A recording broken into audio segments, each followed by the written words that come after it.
Dalam Al-Quran tidak ada satu ayat pun yang menunjukkan bumi bergerak dan berputar. Itu panjang nanti pula uraiannya. Tapi dalam Quran, di Al-Quran nggak ada guys yang menunjukkan bumi itu berputar, itu nggak ada. Yang ada tuh cuma matahari sama bulan yang berputar, sama bintang-bintang itu pada porosnya masing-masing, pada peredarannya masing-masing. Makanya itu aku nggak percaya kalau bumi itu berputar guys. Sebelumnya terima kasih untuk para dermawan di bulan ini. Terima kasih telah berdonasi dan menjadi member di channel ini. Semoga selalu diberikan rezeki yang berlimpah dan kesehatan. Amin ya robbal alamin. Halo, assalamualaikum warahmatullahi wabarakatuh. Kembali lagi di Indo React TV. Oke teman-teman semua, hari ini kita masih lanjut lagi melihat ceramah Ustadz Badli Salahuddin. Jadi ini ada satu videonya yang panjang ini guys ya, 1 jam ini guys videonya. Jadi siapkan dulu minuman, makanan, air putih gitu kan ya, supaya nggak bosan ngelihatnya ya. Kalau lapar makan dulu guys ya. Jadi ini ada satu videonya di channel beliau. Ini dia ya. Ini 2 tahun yang lalu videonya. Matahari terbit dari barat, hadis versus science. Siri 33 tanda-tanda kiamat. Oke, matahari terbit dari barat, hadis versus science. Itu yang bagus guys. Mungkin ini menghubungkan hadis dengan science atau seperti apa, aku juga kurang paham. Karena ini panjang banget ya ceramahnya, tapi kayaknya bagus ini guys ya. Banyak yang bisa kita ambil dari ceramah ini. Jadi langsung aja deh kita tengok ya, biar nggak lama banget videonya guys ya. Jangan skip videonya biar nggak salah paham ya guys ya. Dan jangan lupa juga subscribe channelnya Ustadz Badli Salahuddin Official supaya lebih banyak yang mendengarkan ceramah beliau ya guys. Oke, langsung aja deh kita tengok ya ceramah Ustadz Badli Salahuddin satu ini. Yuk. Indo React. saudara, hari ini kita sambung balik membincangkan bab tanda kiamat. Tanda dan kita kiamat. menggunakan pakai sebuah kitab terjemahan daripada thesis master tulisan Dr. Yusuf Ibnu Abdullah Ibnu Yusuf Al-Wabil yang telah membuat thesis masternya bertajuk Asyratus Sa'ah ataupun tanda-tanda kiamat, dan beliau telah mengumpulkan 57 hadis berkaitan tanda kiamat kecil. Banyak 57 ada hadis 8 hadis berkaitan tanda kiamat besar, dan ada 5 hadis berkaitan tanda-tanda terakhir sebelum berlakunya kiamat. Pada pertemuan 6 Mei yang lepas, minggu lalu, kita sempat bahaskan perkara ketiga, fasal yang kelima berkenaan poin ataupun fasal yang ketujuh muka surat 308, iaitu terbitnya matahari dari barat. Dan kali terakhir kita bincangkan sampai muka surat 311, topik yang kedua iaitu jawapan terhadap sanggahan Rashid Redha terhadap hadis ke-6. Ini ada hadisnya agak panjang, kita dah pun bacakan hadis ini pada kesempatan yang lepas, iaitu satu hadis yang Nabi berceritakan tentang matahari. Kita bacakan sedikit daripada riwayat Abu Dhar. Atadruna aina tadhhabu hadhihi syamsu? Qalu Allah wa rasuluhu a'lam. Tahukah kamu matahari pergi ke mana? Jawab sahabat, hanya Allah yang lebih mengetahui. Jadi dalam hadis ini Nabi ada bercerita matahari itu berjalan sampai ke satu tempat yang ditetapkan di bawah arash. Kemudian dia sujud, dia tersungkur, dia sujud, kemudian dia akan duduk. Begitulah kedudukan sampai dia diperintahkan, bangunlah, balik semula ke tempat asal kamu. Kemudian dia datang lagi pada waktu pagi dari terbitnya, tempat dia terbit. Kemudian dia berjalan lagi sampai tempat dia nak menetap itu di bawah arash. Itu guys ya. Jadi matahari itu kalau di hadis di Islam ya, dia berputar, berjalan tadi kan, berputar. Sama aja namanya berjalannya berputar ya. Jadi kalau di science, matahari itu diam aja, itu nggak bergerak sama sekali gitu kan ya. Yang bergerak itu bumi yang mengitari matahari itu kan. Cuma kalau di Islam, di hadis-hadis dimanapun, di Al-Quran pun semuanya mengatakan matahari yang berputar, bukan bumi yang berputar. Bumi itu diam aja, matahari yang berputar. Aku lebih percaya versi Al-Quran daripada versi sekolahan sains kayak gitu ya. Aku lebih percaya matahari itu berputar, bukan bumi yang berputar. Kalau kalian gimana guys? Dia sujud lagi sampai dia katakan pada dia, bangunlah, baliklah ke tempat kamu, dan begitulah seterusnya. Jadi hadis ini ialah hadis dalam Sahih Muslim, kitab Al-Fitan, bab bayan zamanul ladzi la yuqbalu fihi al-iman, dan juga ada diriwayatkan oleh Imam Bukhari secara ringkas dalam sahihnya. Jadi ada di kalangan para cendekiawan dan ulama yang menyanggah hadis ini daripada segi periwayatan, daripada segi isi kandungan. Ada yang menyanggah hadis ini bercanggah dengan teori sains dan bagai-bagai lagi. Jadi tuan kitab muka surat 311 dia telah membuat satu bab jawapan terhadap sanggahan Rashid Ridha. Salah seorang cendekiawan yang menyanggah hadis ini adalah Rashid Ridha. Ada yang menyanggah. Rashid Ridha telah rad ataupun mengkritik hadis ini yang kita panggil hadis Abu Zar berkenaan sujudnya matahari. Dan kita pun tidak menafikan hadis ini telah menjadi perdebatan, bukan sekadar di kalangan cendekiawan para ulama, bahkan menjadi perdebatan terpanjang dari kalangan misioneri Kristian bila berlaku perdebatan antara Islam dengan misioneri Kristian. Ketika berdebat, kebanyakan daripada mereka akan menimbulkan isu prostration of the sun under the divine throne berkenaan fenomena sujudnya matahari ketika berada di bawah arash ilahi, dan mereka memperlekehkan dari sudut sains Islam. Jadi tuan kitab ada menjelaskan sebenarnya perkara-perkara ini perlu diberikan penjelasan dari segi teknikal. Dalam kitab kita bermuka surat start muka surat 311 ke atas, itu memang tuan kitab ada gariskan beberapa poin. Tetapi saya ingat tak perlu kita nak ulaskan semua kerana agak teknikal. Bagi kita orang awam, ini adalah perbahasan daripada segi periwayatan hadis, jalur riwayat. Saya boleh bacakan sekadar untuk nak meraihkan kitab ini, tapi kita tak ulahkan sangatlah ya. Antaranya kita tengok di dalam komen ataupun jawapan tuan kitab, yang mana beliau mengatakan bahawa ada di kalangan agamawan yang mengkategorikan hadis ini memiliki masalah ataupun jalannya tidak betul. Beliau mengatakan hadis ini diriwayatkan oleh Al-Shaykhain, mana daripada Bukhari dan Muslim, dari jalan Ibrahim bin Yazid bin Sharik. Ini betulkan sikit ya, muka surat 311. Muka surat 311 perenggan yang pertama untuk poin kita yang kedua, dia buat nama Ibrahim bin Yazid bin Shuraik At-Taimi, bukannya Shuraik. Kita betul jadi Syarik saja. Syarik. Buangkan perkataan buangkan huruf U jadi Syarik. Syarik bukan Shuraik.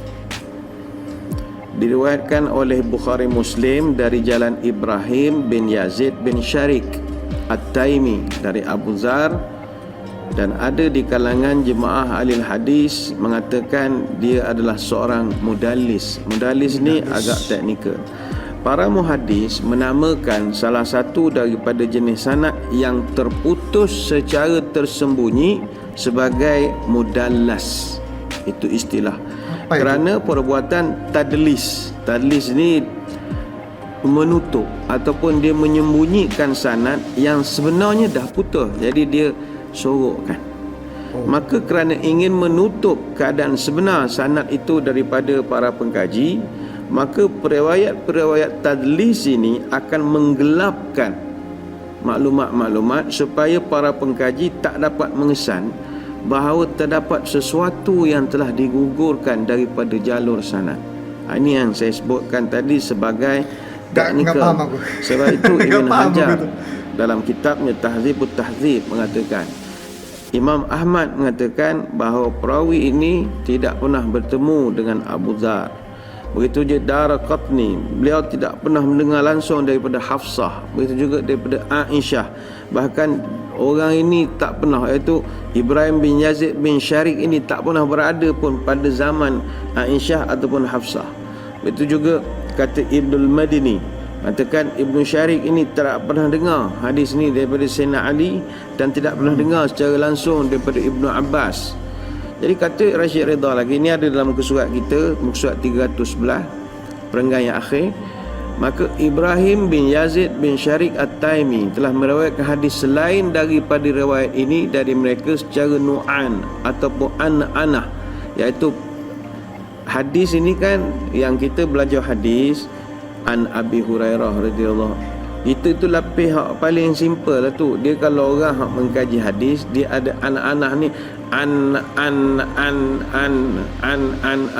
lagi panjang lagi, sampai nak sampaikan kepada sumber yang paling nombor satu, sampai sumber hak sampai kepada yang last sekali, dia ada susunan anak-anak dia panggil. Periwayatan menggunakan lafaz an, ada yang periwayatan menggunakan lafaz haddatsana, iaitu telah menceritakan kepada kami. Jadi Tuan Kitab adalah menjawab sanggahan-sanggahan ini. Katanya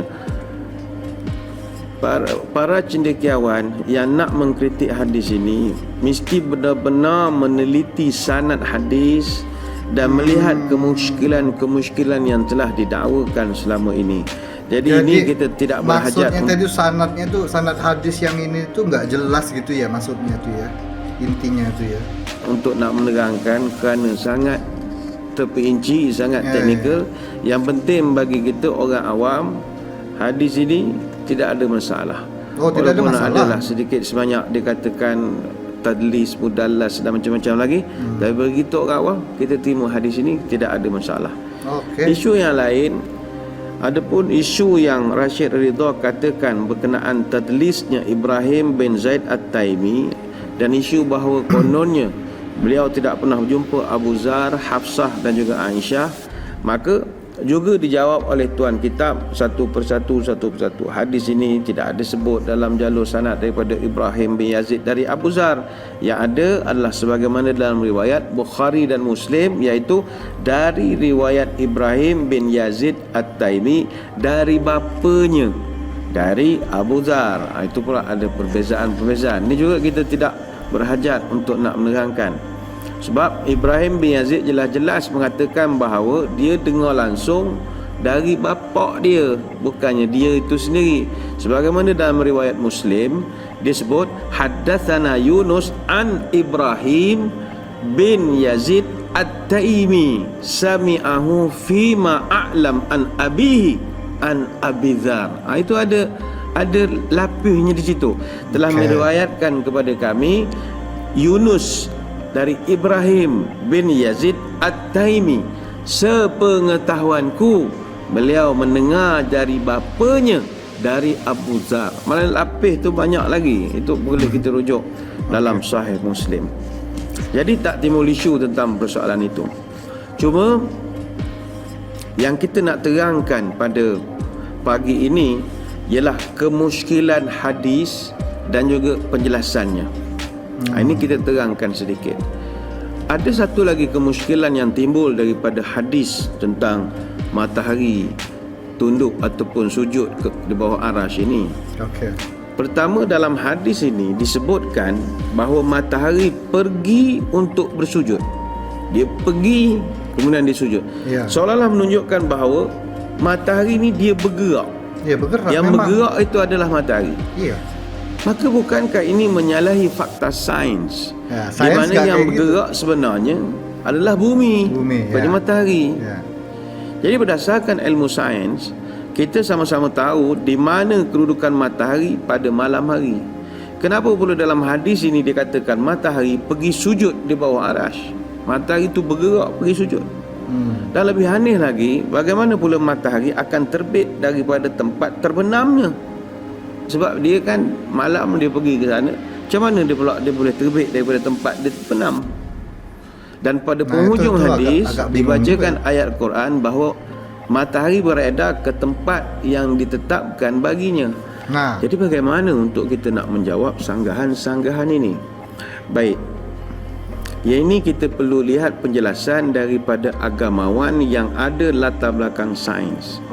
Sebagai contoh, kita memetik penjelasan yang pernah diberikan oleh Dr. Zakir Naik sebagai seorang pendakwah yang sering berhadapan dengan pendebat-pendebat daripada agama lain. Isu matahari sujud di dalam hadis ini adalah makanan biasa bagi beliau ketika berhadapan dalam upacara perdebatan. Kata Dr. Zakir Naik, maksud hadis ini bukanlah untuk menunjukkan bahawa matahari itu bergerak dalam orbitnya yang tersendiri ataupun dia bergerak mengelilingi bumi. Tidak. Akan tetapi ia menunjukkan bahawa matahari berpusing di atas paksinya dengan setiap pusingan mengambil masa kira-kira 25 hari. Perlu diingat, Nabi SAW, tujuan dia bercerita tentang hadis itu bukanlah dia nak bercerita perihal sains kepada umatnya. Tak. Ketika tujuan Nabi nak membicarakan perihal matahari dalam hadis panjang tersebut, bukan nak mengajar umatnya sains zaman itu, tidak. Tetapi Nabi nak menghubungkan antara ciptaan-ciptaan Allah dengan penciptanya, agar dengan pengamatan dan juga pemerhatian yang kita lakukan, maka bertambahlah keyakinan dan juga keimanan kita. Sebagaimana firman Allah, inna fi khalqis samawati wal ardi wa ikhtilafil laili wan nahari la ayatin li ulil albab. Sesungguhnya pada kejadian langit dan bumi, pada pertukaran malam dan siang, ada tanda-tanda kekuasaan, kebijaksanaan dan luasnya rahmat Allah bagi orang-orang yang berakal. Siapa? Alladzina yadhkurunallaha qiyaman wa qu'udan wa 'ala junubihim wa yatafakkaruna fi khalqis samawati wal ard. Rabbana ma khalaqta hadza batila subhanaka faqina adzaban nar. Pada siapa? Yaitu orang-orang yang menyebut dan mengingati Allah semasa mereka berdiri, semasa mereka duduk, semasa mereka baring mengiring, dan mereka berfikir tentang kejadian langit dan bumi sambil mengatakan, Tuhan, tidak Engkau jadikan benda ini semua sia-sia. Maha suci Engkau, peliharalah kami dari azab neraka. Surah Ali Imran ayat 190 sampai 191. Ali Imran. Maka kaedah pengamatan ataupun pemerhatian sangat bergantung kepada individu dari segi tahap ilmu dan suasana zaman kehidupan orang tersebut. Okey. Dalam kes ini, Rasulullah sallallahu alaihi wasallam memberikan tumpuan kepada umatnya pada zaman yang ketika itu masih belum dikuasai oleh ilmu sains. Sekalipun baginda Nabi tahu ilmu sains secara tepat berdasarkan wahyu dan pengajaran daripada Allah, namun dari sudut dakwah, baginda tidak mungkin akan mengajar kepada umatnya pada ketika itu, kerana sudah pasti cara itu menjadikan kaedah dakwahnya tidak berhikmah, tidak efektif juga. Walaupun Nabi tahu topik sains, tapi Nabi takkan cerita benda itu kepada sahabat yang zaman itu sains masih lagi belum wujud, ataupun orang tidak cerita tentang sains. Dia sama macam kita lah.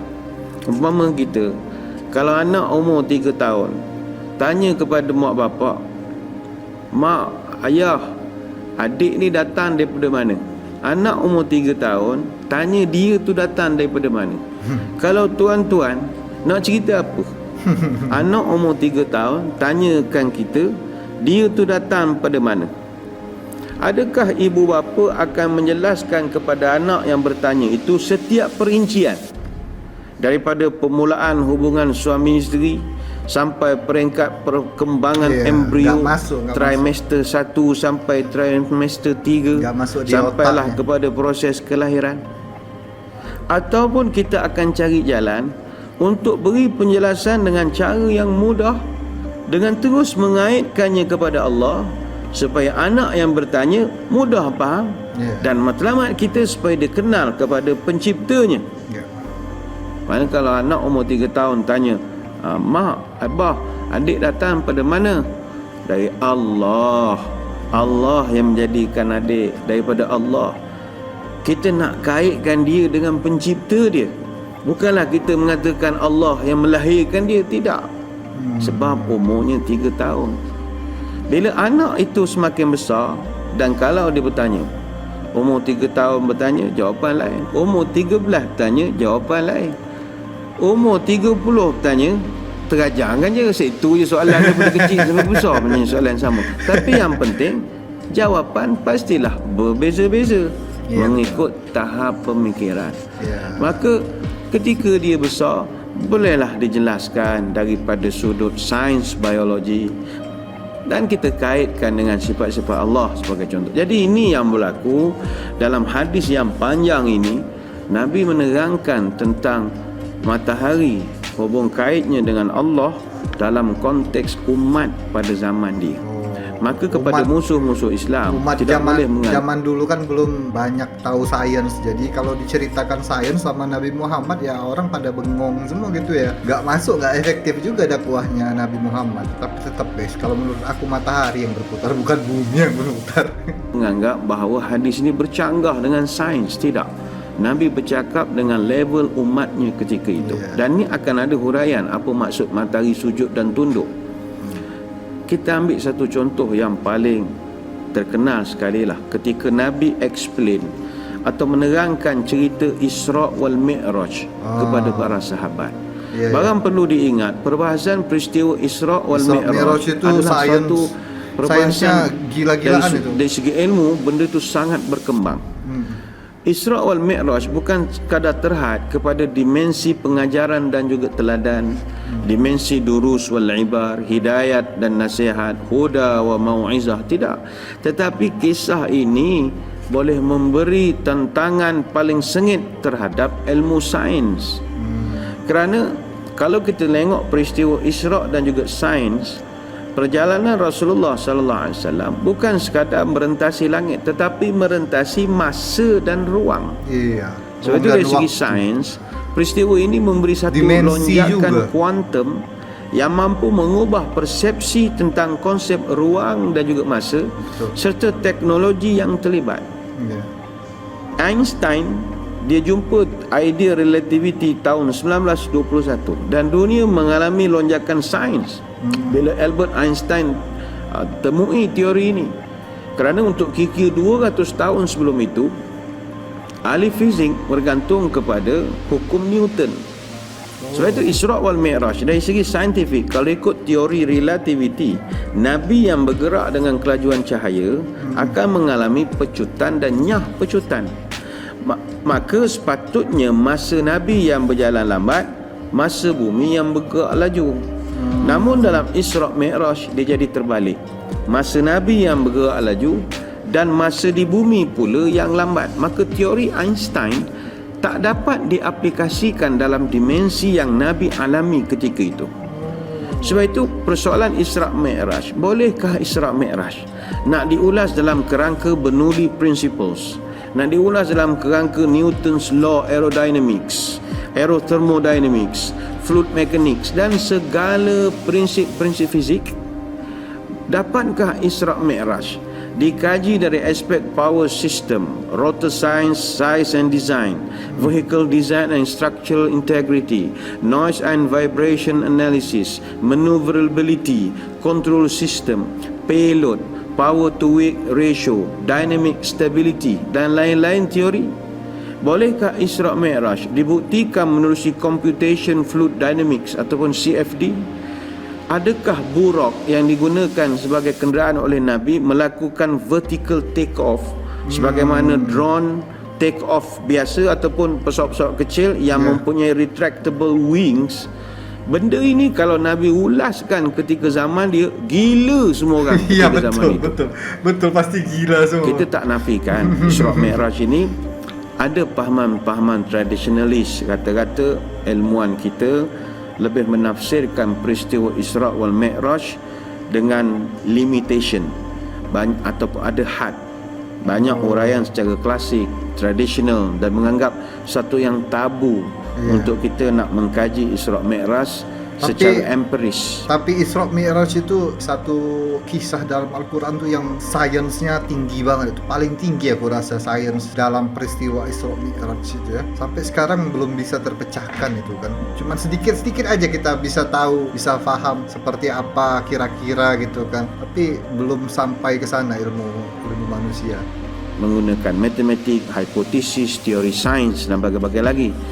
Walhal Isra' Mi'raj lah yang telah memberi ilham kepada penciptaan kapal terbang yang didahului oleh seorang Muslim, iaitu Abbas Abu Al-Qasim Ibnu Firnas Ibnu Wirdas Al-Takurini, ataupun orang putih panggil Armand Fairman, yang telah buat sayap seperti burung. Dia terbang di udara, dan ketika itu dia dipanggil sebagai manusia terbang.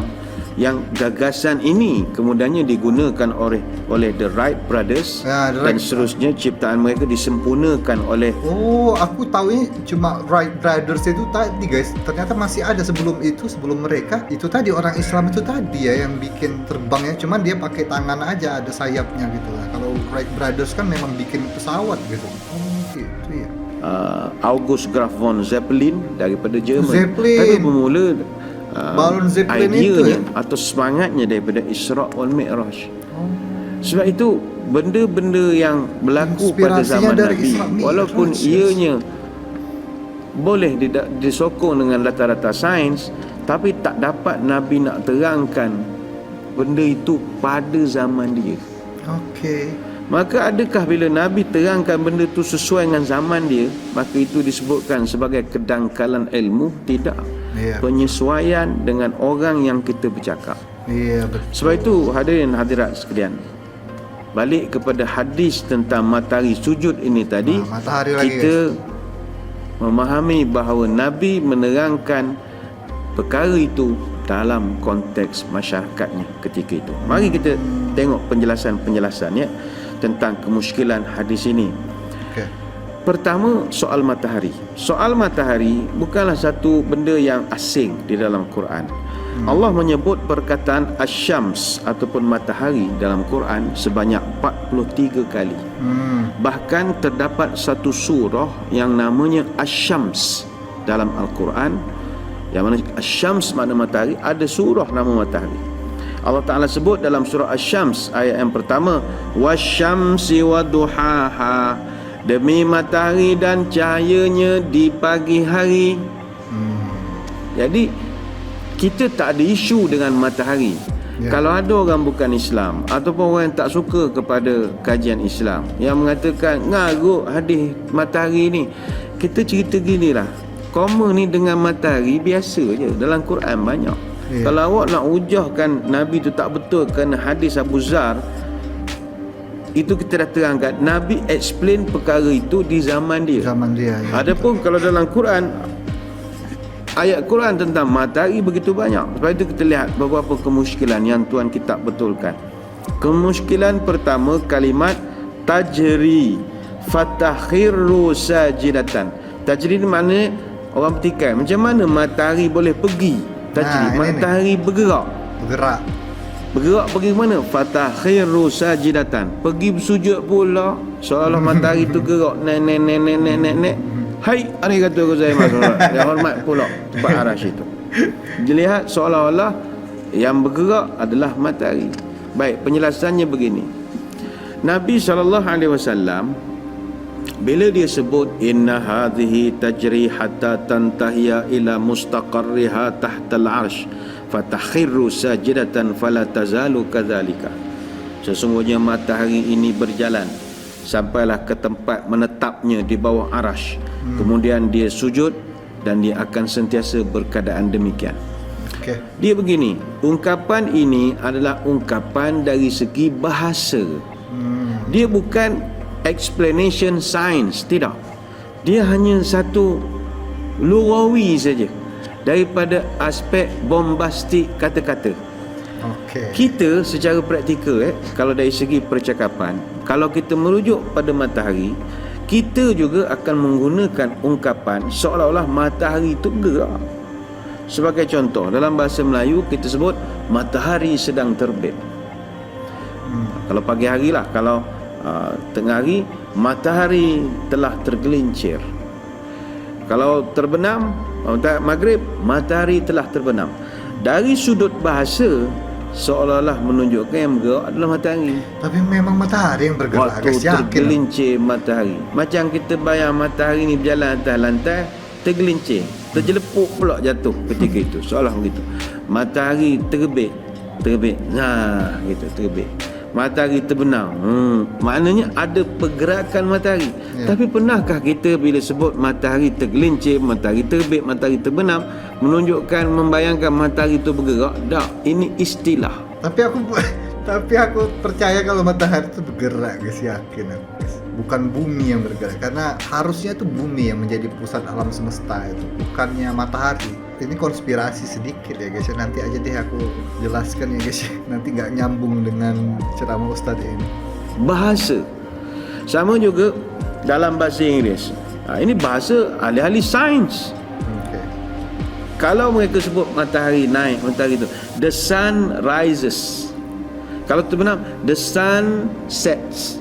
Yang menunjukkan seolah matahari yang bergerak. Sebab itu kita tegaskan, inna hadhihi tajri hatta tantahiya ila mustaqarriha tahta al-'arsh fatakhirru sajidatan fala tazalu kadzalika.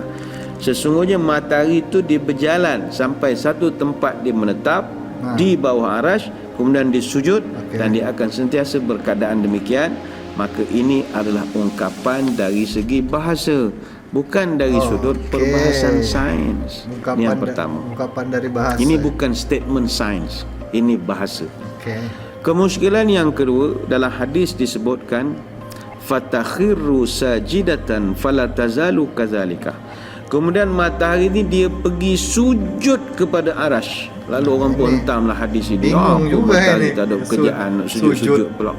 Baik. Yang dimaksudkan bersujud dalam hadis ini bukanlah bersujud macam kita semayang, tidak, tetapi sujud dalam erti kata mentaati perintah dan mentaati dan redha kepada ketetapan yang Allah telah tentukan. Ada pula akan sini, ya tidak pandai sangat ubah maksud. Sujud-sujudlah, apa pula taat perintah. Dia begini, cuba tengok dalam Quran. Sebelum marah-marah, cuba tengok dalam Quran. Dua ayat sujud atau sejadah semuanya membawa maksud tunduk. Pertama, surah Ar-Ra'd ayat 15. Walillahi yasjudu man fis samawati wal ard taw'an wa karha wa zilaluhum bil ghuduwi wal asal. Dan kepada Allah jualah sekalian makhluk yang di langit dan di bumi tunduk. Walaupun dalam perkataan itu walillahi yasjud man fis samawat, tapi yang ditafsirkan adalah tunduk, menurut, taat dia. Tau'an wa karha, sama ada secara sukarela ataupun dengan terpaksa. Surah Ar-Ra'd. Sujud itu dimaksudkan oleh Allah sebagai taat. Begitu juga dalam ayat lain, surah Al-Hajj ayat 18. Alam tara annallaha yasjudu lahu man fis samawati wa man fil ard wasyamsu wal qamaru wan nujumu wal jibalu wasyajaru wad dawab wa katsirum minan nas. Tidakkah engkau tahu bahawa segala yang di langit dan di bumi yasjud lahu man fis samawati wa man fil ard, semuanya tunduk kepada Allah.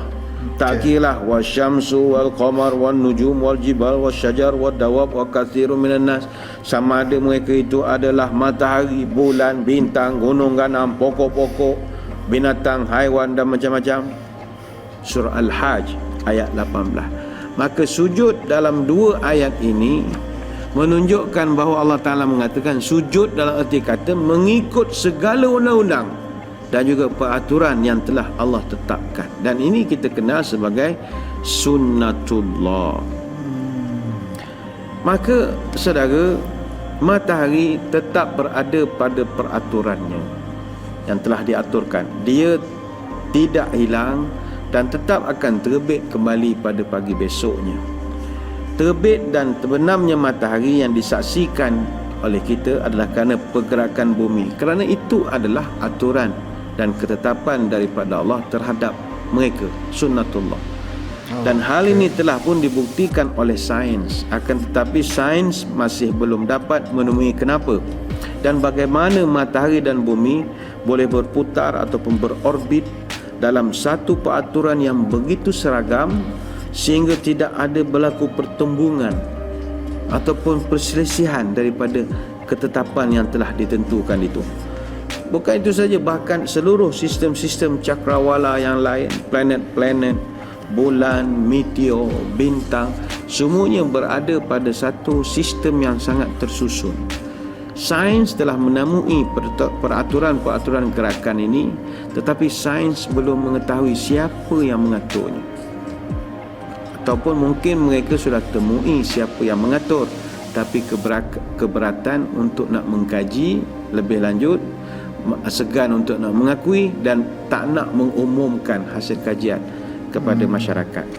Jadi selesai kemusykilan yang kedua. Kemusykilan yang ketiga pada hadis ini ialah mereka pertikai Nabi sebut tali'atan min maghribika fatasbihu tali'atan min maghribiha. Terbitlah dari tempatmu terbenam, maka dia kembali di waktu pagi dan terbit daripada tempat terbenam. Tali'atan min maghribiha. Gua negaya pula terbit dari tempat terbenam. Apa cerita? Ini orang yang nak berdebat, dia akan gunakan poin ni untuk nak hentam balik Islam. Penjelasannya begini.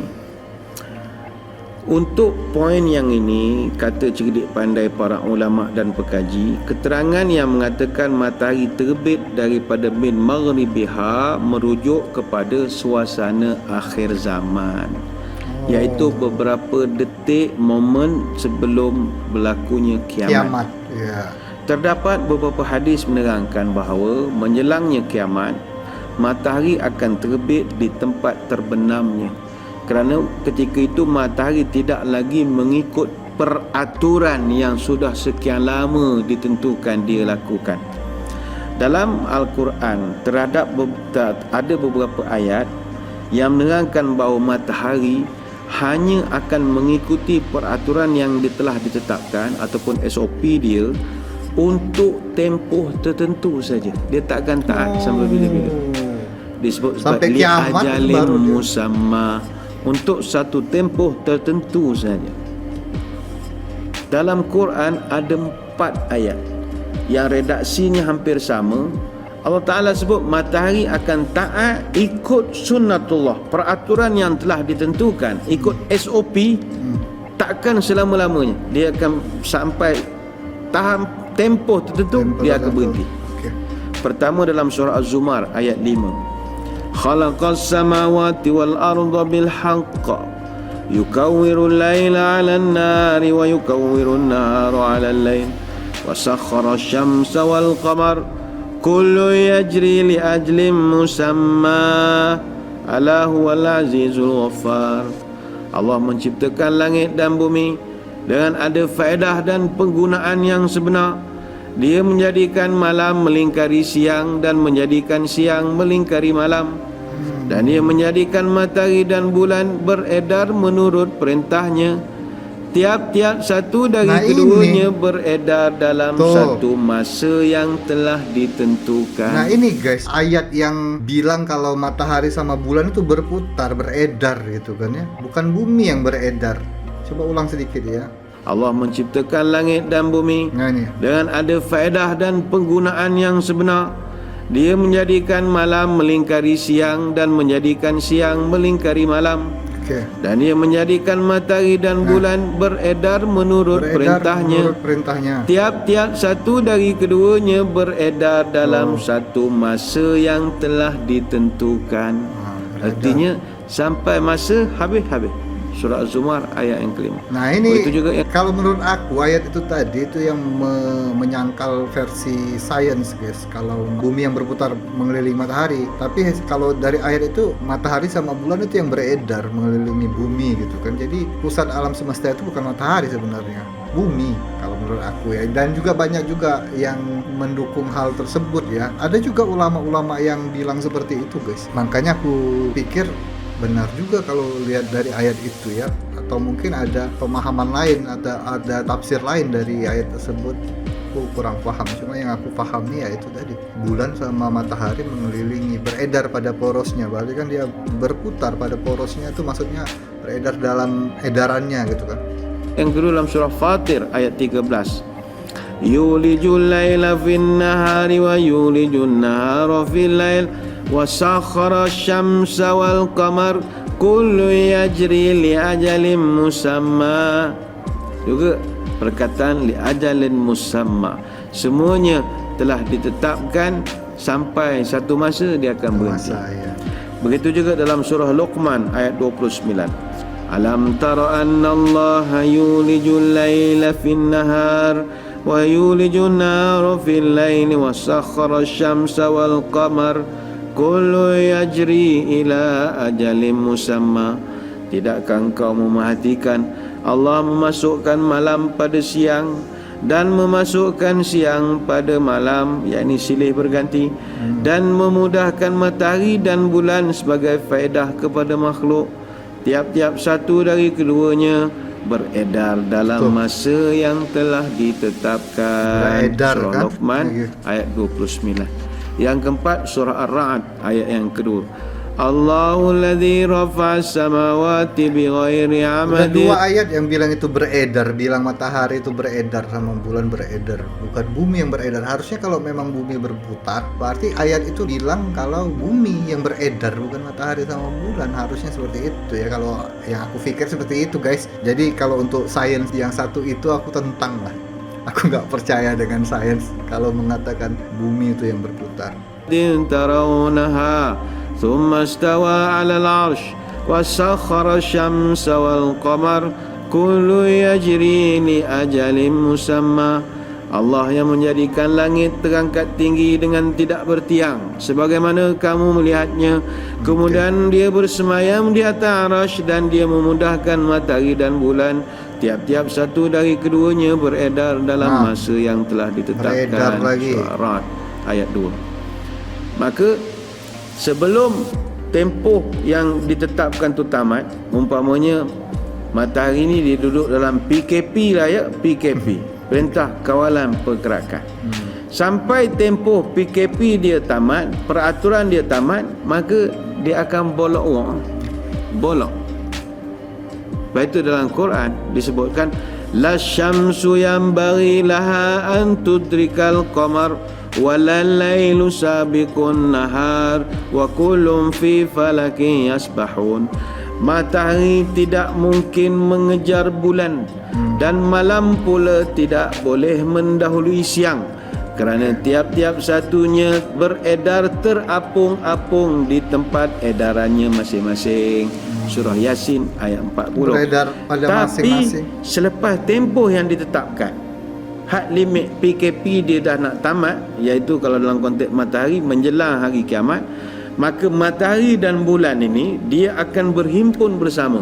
Sebagaimana yang dikhabarkan dalam ayat yas'alu ayyana yaumul qiyamah fa idza bariqal basar wa khasafal qamar wa jumi'a asy-syamsu wal qamar. Mereka bertanya secara mengejek, bilakah datangnya kiamat? Maka jawablah, hai Muhammad, kiamat akan datang apabila pemandangan menjadi tak berapa jelas dek kerana gerun dan takut, dan hilang cahayanya, dan matahari serta bulan dihimpunkan bersama. Jadi dalam surah Al-Qiyamah ayat 6 hingga 9. Bersama. Bayangkan matahari dan bulan, dia adalah dua entiti yang berbeza. Bila nak kiamat, disebabkan dia dah tak ikut dah peraturan PKP ni tadi, dia bergabung pula jadi satu. Bulan campur matahari, tak tahu nak panggil apa. Dalam ayat lain, surah At-Takwir ayat pertama, matahari itu sendiri dahlah tak ikut peraturan, dia sendiri digulung macam gulung kapet. Idza syamsu kuwirat, apabila matahari digulung. Bayangkan digulung. Itu kata Wahbah Zuhaili dalam tafsir Al-Munir, bila matahari dilipat, dicantumkan sebahagian dengan sebahagian yang lain, seolah-olah seperti melipat kain serban, menghimpunkan pakaian dengan pakaian lain, kemudian dibuang, hilang cahaya. Dan ini adalah fasa tanda alam ini sudah begitu hampir nak binasa. Kata dia lagi, menjelang hari kiamat, peraturan matahari sangat berbeza dan berlainan. Mungkin saja yang pertama sekali matahari dia akan terbit daripada barat. Kemudian dia bingung lagi, dia akan berhimpun pula, berkawan pula dengan bulan, duduk sebelah menyebelah. Lalu akhirnya dia akan menggulung dirinya sendiri dan kemudian akan hilanglah cahaya. Maka kiamatlah, berlakulah kiamat. Itu kemusykilan ketiga ya. Kemusykilan keempat adalah bila Nabi sebut tajri hatta tantahiya ila mustaqarriha. Matahari beredar ke tempat yang telah ditetapkan bagi. Ini beredar. Penjelasannya begini. Nukilan Rasulullah sallallahu alaihi wasallam ini sebenarnya senada dengan ayat 38 surah Yasin. Wasyamsu tajri limustaqarrin laha zalika taqdirul azizil alim. Dan matahari dia beredar ke tempat yang ditetapkan baginya. Itulah ketentuan Tuhan yang Maha Esa lagi Maha mengetahui. Maka ayat-ayat ini tidaklah bertujuan untuk menafikan sains ataupun nak membetulkan atau membenarkan sains. Tujuannya hanyalah untuk menerangkan bahawa urusan peredaran matahari dan apa daripada mulanya sampai akhir menjelang kiamat, semuanya di bawah pengetahuan dan kekuasaan Allah. Jadi jelas. Jadi saudara, saya tidaklah bercadang nak bawakan teori-teori baru, khususnya beberapa pengkaji-pengkaji di barat yang membongkar penipuan yang pernah dibuat oleh Galileo Galilei, yang pernah mencetuskan idea matahari adalah pusat alam. Nah itu ini nama seperti Marshall Hall yang mengasaskan gerakan The Non-Moving Earth and Anti-Evolution, memperjuangkan sungguh tentang perkara ini. Dalam Al-Quran tidak ada satu ayat pun yang menunjukkan bumi bergerak dan berputar. Itu panjang nanti pula uraiannya. Tapi dalam Quran, di Al-Quran nggak ada guys yang menunjukkan bumi itu berputar, itu nggak ada. Yang ada itu cuma matahari sama bulan yang berputar, sama bintang-bintang itu pada porosnya masing-masing, pada peredarannya masing-masing. Makanya itu aku nggak percaya kalau bumi itu berputar guys. Itu tidak ada. Sebaliknya Al-Quran menjelaskan bahawa matahari lah yang mengelilingi bumi. Betul. Quran tengah itu sebut dalam 7 tempat dan 7 ayat. Pertama surah Ar-Ra'd ayat yang kedua. Ini dengar guys. Wasakhara syamsa wal qamar kullu yajri li ajalin musamma. Dan menundukkan matahari dan bulan, tiap-tiap satu dari keduanya beredar untuk satu masa yang telah ditetapkan. Beredar semua guys, matahari sama bulan. Kemudian dalam surah Ibrahim, wasakhkhara lakumus syamsa wal qamar daibain wasakhkhara lakumul laila wan nahar. Dan Tuhan yang telah menundukkan bagi engkau matahari dan bulan yang terus menerus beredar dalam orbitnya. Ini surah Ibrahim ayat yang ke-33. Kemudian dalam surah An-Nahl ayat yang ke-12, wasakhkhara lakumul laila wan nahara wasyamsu wal qamar. Dan dia menundukkan malam dan siang dan juga matahari juga bulan untuk engkau. Kemudian dalam surah Luqman ayat ke-29, wasakhkhara syamsa wal qamar kullu yajri ila ajalin musamma. Dan dia telah menundukkan matahari dan bulan dan masing-masing berjalan sampailah masa yang ditentukan. Ayat yang kelima surah Fatir ayat 13. Banyak ayatnya. Wasakhkhara syamsa wal qamar kullu yajri li ajalin musamma. Dan dia tundukkan matahari dan bulan masing-masing berjalan menurut masa yang ditentukan.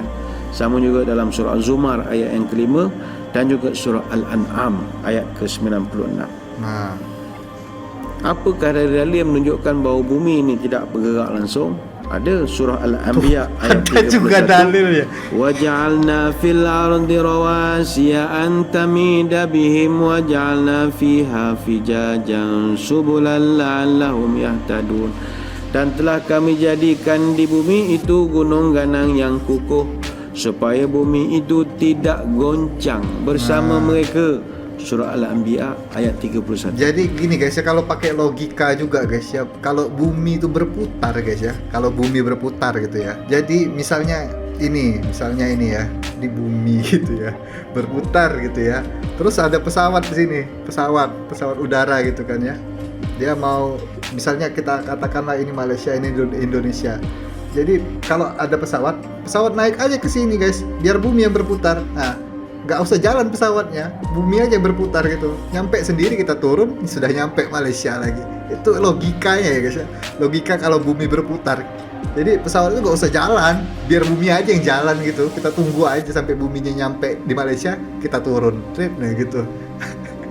Itu kalau logika bumi berputar ya. Makanya aku nggak percaya kalau bumi itu berputar guys. Dan juga banyak hadisnya dalam Al-Quran bahwa menyebutkan bahwa bumi itu tidak bergerak, tidak berputar, yang melainkan matahari sama bulan itu yang berputar mengelilingi bumi. Jadi bumi itu sebenarnya pusat alam semesta, bukannya matahari. Dan kenapa matahari dijadikan pusat alam semesta sama sains itu ada konspirasinya. Nah, kalau konspirasinya nanti lagi kita cari ceramahnya yang menyinggung hal tersebut. Aku sudah tahu, cuma nanti kalau aku sampaikan di video ini jadi nggak nyambung lagi, nanti nggak nyambung sama ceramah Ustadz ini.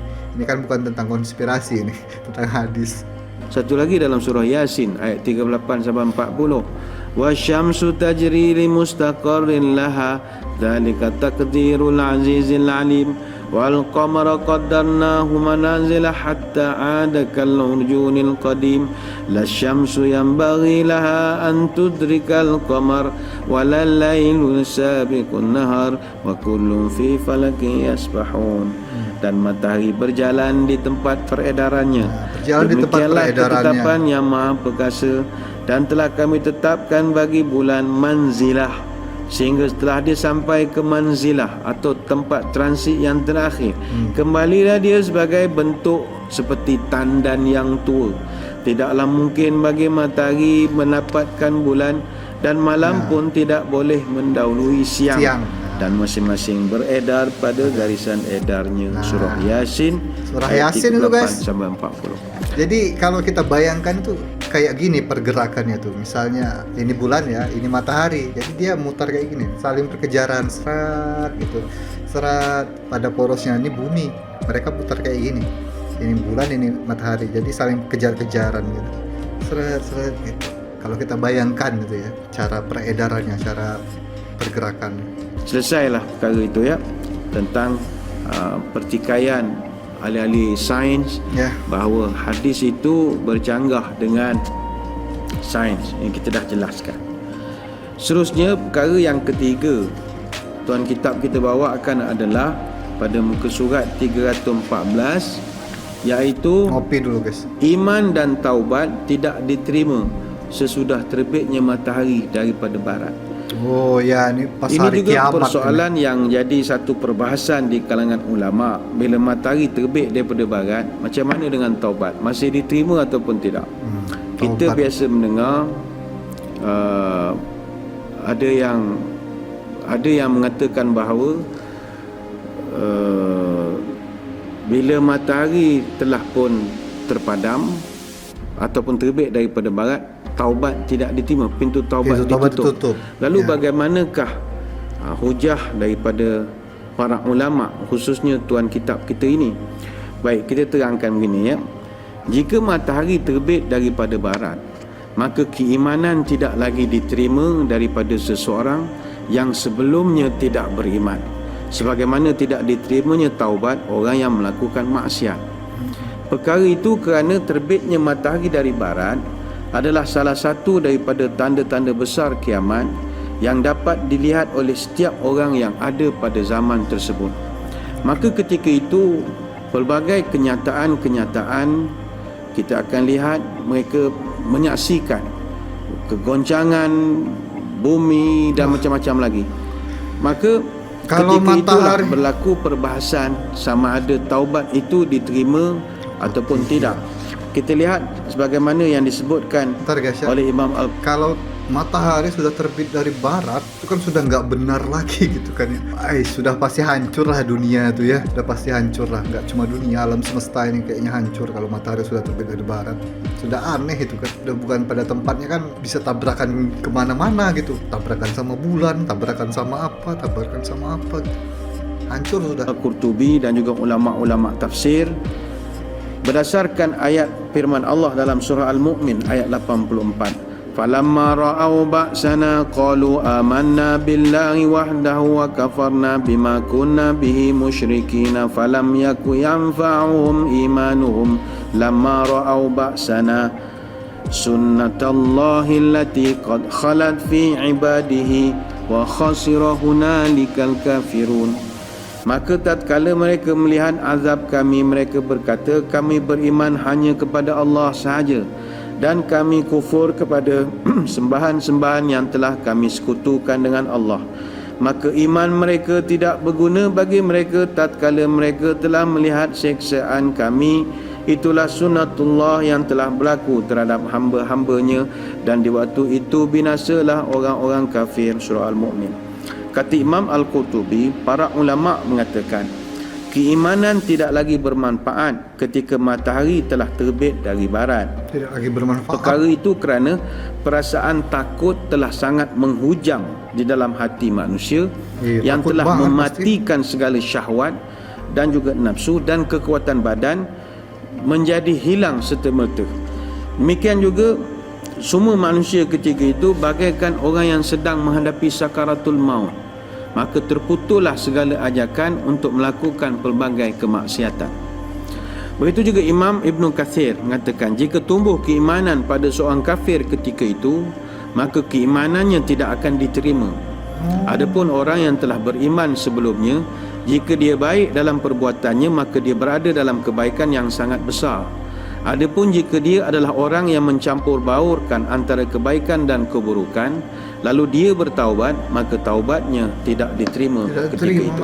Maka inilah yang dijelaskan dalam Al-Quran dan dalam pelbagai hadis sahih, kerana Allah Ta'ala berfirman, yauma ya'ti ba'du ayati rabbika la yanfa'u nafsan imanuha lam takun amanat min qablu aw kasabat fi imaniha khaira. Pada hari datangnya sebahagian tanda-tanda Tuhanmu, tidaklah berguna lagi iman seseorang yang belum beriman sebelum itu, atau dia belum mengusahakan kebaikan dengan imannya. Surah Al-An'am ayat 158. Dan Nabi juga ada bersabda, la tanqati'ul hijratu ma tuqabbilatit taubatu wa la tazalu taubatu maqbulatun hatta tatlu'a syamsu minal maghribi. Hijrah tidak akan terputus selama taubat masih diterima, dan taubat akan tetap diterima sehinggalah matahari terbit dari barat. Ini hadis dalam Musnad Imam Ahmad. Pernah dengar aku hadis itu. Fa iza tala'at tubi'a ala kulli qalbin bima fihi wa kufiya an-nasul amala. Dan jika dia telah terbit dari barat, maka dikuncilah setiap hati dengan apa yang ada di dalamnya, dan dicukupkan bagi manusia amal yang telah dia lakukan. Selain itu Nabi juga bersabda, innallaha azza wa jalla ja'ala bil maghribi baban 'arduhu masiratu 70 aman litaubah. Sesungguhnya Allah telah membuat sebuah pintu untuk taubat di bahagian barat yang panjangnya sejauh perjalanan 70 tahun. Hadis riwayat Imam At-Tirmizi. Hadis yang lain dirujuk kepada At-Tazkirah karya Imam Al-Qurtubi. Sebahagian ulama berpendapat orang-orang yang tidak diterima taubatnya adalah orang-orang kafir yang menyaksikan secara langsung peristiwa matahari terbit dari barat. Adapun jika zaman terus berkembang, maka keimanan orang-orang kafir serta taubatnya orang bermaksiat masih boleh diterima. Ini kerana kata Qurtubi, Nabi ada bersabda, innallaha yaqbalu taubatal 'abdi ma lam yugharghir. Sesungguhnya Allah menerima taubat seorang hamba selama rohnya belum sampai ke kerongkongnya. Hadis dalam Musnad Imam Ahmad. Maksudnya, selama rohnya belum sampai di kerongkong, tatkala itulah seseorang akan melihat dengan jelas tempat yang disediakan untuknya, sama ada syurga ataupun neraka. Maka orang yang menyaksikan matahari terbit dari barat samalah dengan situasi orang yang berhadapan dengan sakaratul maut. Justru itu orang yang menyaksikan matahari terbit daripada barat adalah taubat mereka ni tertolak jika dia masih hidup. Ini kerana pada waktu itu keyakinannya kepada Allah, kepada Rasulullah, kepada syurga dan neraka telah menjadi benar dan terbukti benar. Dan situasi ini pasti dia sudah tak berani lagi untuk tidak mengiktiraf kebesaran Allah Subhanahu wa taala. Tetapi kata Imam Al-Qurtubi, jika selepas peristiwa terbitnya matahari dari barat itu selesai dan manusia kembali berurusan seperti biasa, maka taubat akan kembali diterima. Ini ada direkodkan dalam tafsir Tapi nggak mungkin lagi lah kalau sudah terbit dari barat matahari. Muka surat 146 sampai 147 juga ada di dalam kitab At-Tazkirah muka surat 706. Imam Al-Qurtubi memperkuatkan pendapat ini dengan 3 riwayat. Pertama, inna syamsa wal qamar yuksayani ba'da zalika ad-dawi wan nuri thumma yatlu'ani 'ala an-nasi wa yaghrabani. Sesungguhnya matahari akan bersinar dan kemudian keduanya akan terbit dan terbenam kepada manusia seperti biasa. Yang kedua, riwayat daripada Abdullah bin Amru, yabqan nasu ba'da tulu'i syamsi min maghribiha 20 wa 100 sanatin. Manusia tetap akan ada selepas daripada matahari terbit daripada barat selama 120 tahun lagi. Pula dah, macam mana gaya? Ada kata matahari terbit barat kiamat? Tak. Ada pula mengatakan lepas matahari terbit barat kita ada tempoh gap masa 120 tahun sebelum kiamat. Yang ketiga, riwayat daripada Imran bin Husain, innama la yuqbalul imanu wat taubatu waqtat tulu'i li'annahu yakunu hina idzin sayhatun fayahliku biha katsirun minan nas. Sesungguhnya taubat tidak diterima hanya pada waktu terbitnya matahari daripada barat, sehingga datanglah suatu teriakan, lalu ketika itu manusia binasa. Faman aslama aw taba fi zalikal waqti lam tuqbal taubatuhu wa man taba ba'da zalika qubilat taubatuhu. Siapa yang masuk Islam atau bertaubat ketika itu, maka taubatnya tidak diterima. Tapi barang siapa bertaubat selepas itu, maka taubatnya diterima. Berarti masih ada. Bagaimana kita menghadapi pertentangan-pertentangan ini? Kita boleh rujuk pandangan ini dan hujah Al-Qurtubi ini dalam kitab At-Tazkirah. Maka untuk membahaskan tentang isu ini, maknanya datang pula satu pandangan, selepas selesai kejadian matahari terbit dari barat, boleh pula diterima taubat. Selama ni kita belajar matahari terbit barat tutup pintu taubat. Ada ulama kata tak, lepas kejadian itu masih lagi taubat diterima. Bagaimanakah huraiannya? Ya, ini kita akan huraikan pada kesempatan minggu hadapan, insya-Allah, sebagai edisi terakhir kita sebelum memasuki rehat di dalam cuti perayaan Syawal.